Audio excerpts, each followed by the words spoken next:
حضرت سعد اسود رضی الله تعالی عنہ تکتور صحابی دے، وجود باندې دانی دي، غریب صحابی دے، صرف یو لنګ ورسره دے. د الله رسوله الله تعالی به ما قبول کی، جنت به ما قبول کی، نوري به ما ځان ته پرېږدي. رسول الله صلی الله علیه وسلم ورته وایي اسوده تکتور دی، نو د دې وجې نه ورته اسود وایي. وایي سعد اسوده که زما تابعداري دې وکړه، د الله حکمونه دې ومنودل، زما په فرمان وچلېدې، نو الله به دې هم قبول کی، جنت به دې هم ځان ته پرېږدي، تورې به دې هم ځان ته نږدې کي. او که دا کار دې ونه کړ نو یاد ساته ګورې دا قربت نشته دی. دا سعد چونکې تورو نو رسول الله مبارک ته وایي د الله رسوله زما ته خو څوک په یو پلیټ کې خوراک نه کوي، زما نه خو خلک لرې لرې تښتي، ما طرف ته څوک توجه نه کوي، ما له څوک لور خور نه راکوي، زه غریب یم، کمزور یم، د رنګه تور یم. رسول الله مبارک حساس ذهن والا و، فورا پوه شو. ولې واده ته دې زړه کېږي؟ سعده واده ته دې زړه کېږي؟ حضرت سعد رضی الله تعالی عنہ ته وایي او د الله رسوله خو ما له څوک خور لور نه راکوي. په دې کې یو صحابي دی حضرت عمر بن وهب رضی الله تعالی عنہ، رسول الله مبارک خوا ته راغلی دی چې زما یو لور پیغله شوې ده او د هغې لپاره د نکاح ځای وګوره. صحابه کرامو په دور کې د ټولو نه اسان چې نکاح وه. صحابه کرامو په دور کې رسول الله مبارک په دور کې د ټولو نه اسان څیز، اسانه معامله د نکاح وه. زمونږ په دور کې د ټولو نه ګران کار د نکاح دی. د دې وجې نه مونږ خراب یو، ماحول دا ګنده دی، ماحول خراب شوی دی، نکاح ګرانه شوې ده، رسمونه رواجونه زیات شوي دي. غریب سړی د سره نه تصور نشي کولی چې زه به یا ګیله واده وکړم یا به لور چاله ورکړم.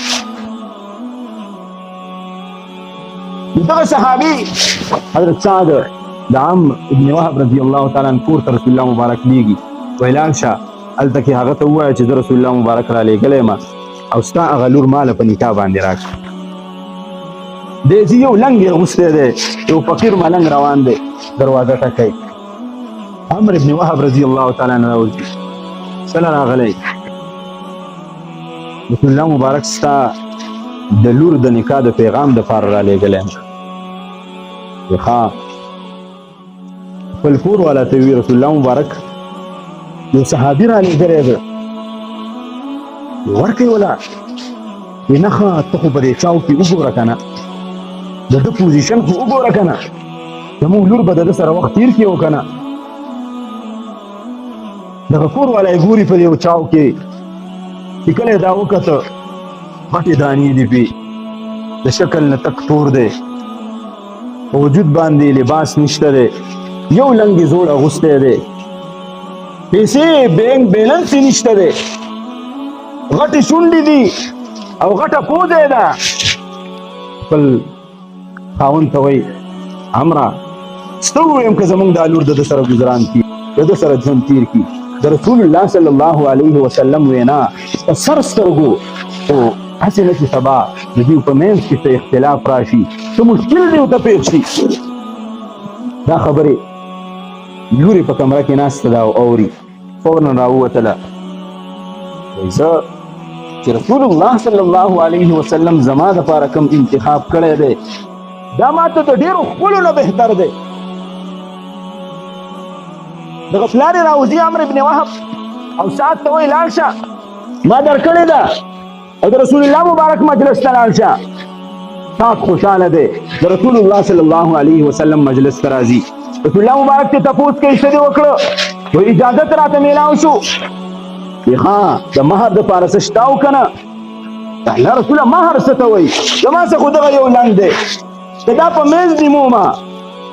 زما د وجود زما د ضرورت او د ستر نه رسي،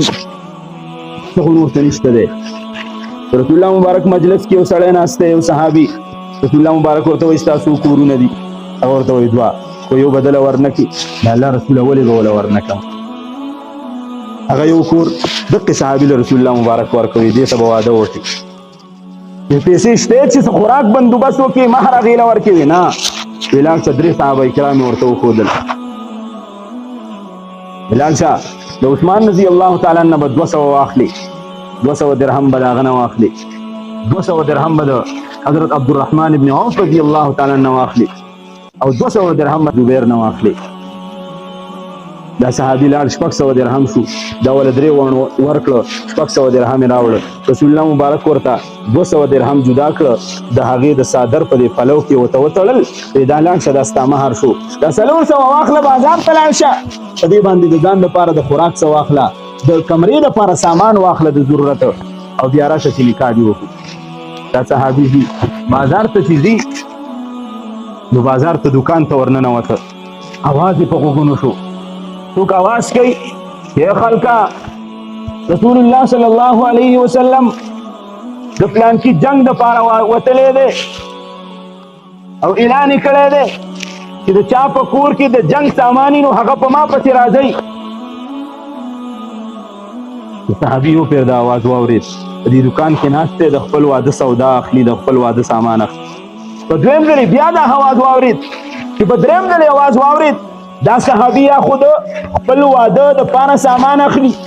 او یا اوته میلې تلال د ځان د پاره اس واغسته د ځان د پاره په دغه روپو کې یو توره واغسته او د ځان د پاره یو نقاب واغسته چې خپل مخ په پټ کم رسول الله صلی الله علیه وسلم کوم میدان ته تللی دی هغه میدان ته دا صحابي راسي جهاد کوي شاندار جنگيږي او ډېر کافران دای مرداران کړ صحابه کرام له یو بل نه تپوس کوي دا صحابي خو سنا آشنا غونته کې لګي یو بل ته وای دا نو مسلم دی اوس اسلام راوړی دی ځکه یې څوک نه پیژني د لرې نه رسول الله صلی الله علیه وسلم ولیده دا یو مټ ښکاره دی تک تور دی صحابه کرام د رسول الله مبارک نه تپوس کوي دا څوک دی رسول الله مبارک وای اظنه ساده زه ګمان دا کوم چې دا هغه سعد دی ناسې تک تور دی زما خیال دا دی چې دا دغه صحابي دی حضرت علی رضی الله تعالی عنہ په دغه صحابي پسې رسول الله مبارک لیږي علی رضی الله تعالی عنہ چې ورنږدې کېږي تپوس یې کوي ته سعد یې یو ته په سر اشاره کوي چې آو زه سعد یم او بیا د رسول الله صلی الله علیه وسلم خواته حضرت علی رضی الله تعالی عنہ راځي څه ګوري چې یو کس د ساتې نه په ده باندې ورغی په ده باندې حمله وکړله د ده اسې په دوو ځای باندې که دا صحابي حضرت سعد اسود دا لاندې غورځېږي د ده مخ په دوړو باندې خړېږي د سر نه وینه را روانه ده رسول الله صلی الله علیه وسلم ورمنډه کوي پروت دی رسول الله صلی الله علیه وسلم دا په خپل غیږ کې راوښت محدثین وایي موږ ته داسې صحابي نه دی معلوم چې رسول الله صلی الله علیه وسلم په خپل غیږ مبارک کې راوښت کړی دی په خپل غیږ کې راوچتوي په خپل څادر ورله مخ صفا کوي په خپل څادر ورله وینې وچوي رسول الله صلی الله علیه وسلم ته دې سترګې راړی د الله رسوله الله به ما قبول کړي ورې به ما قبول کړي جنت به ما ځان ته پرېږدي رسول الله صلی الله علیه وسلم ژاړي او دې صحابي ته وایي الله مې دې قسم اب الله سبحانه وتعالى جنت الفردوس ته رسوي او په دې کې د دې صحابي نه ساه ووته او د روح پرواز وکړ او د وفات شو رسول الله مبارک په دغه ټیم کې وخاندل صحابه کرام ترې وروسته تپوس کوي د الله رسوله دا مقام خو د ژړاو دا وژړل او وروسته دې وخاندل وځړڅوه رسول الله صلی الله علیه وسلم ورته ارشاد فرمایي چې ومې ژړل د ده په دې عجیبه خبرو باندې د دې قسمه کورسۍ باندې مې وژړل د دې په حالت دار باندې مې وژړل او ومې خاندل په دې چې کله ما قسم وخوړ چې الله ستا دپاره جنت الفردوس جوړ کړی دی ته به جنت الفردوس ته ځې نو په دې کې یوه حوره را روانه وه زه چې کومې اوبه تقسیموم حوض کوثر د هغې جام ورسره و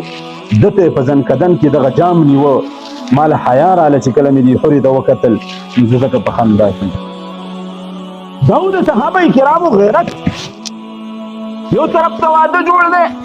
بل طرف ته رسول الله صلی الله علیه وسلم مینه او محبت ځکه خو الله سبحانه وتعالی هغوی ته لوی مقام ورکړی دی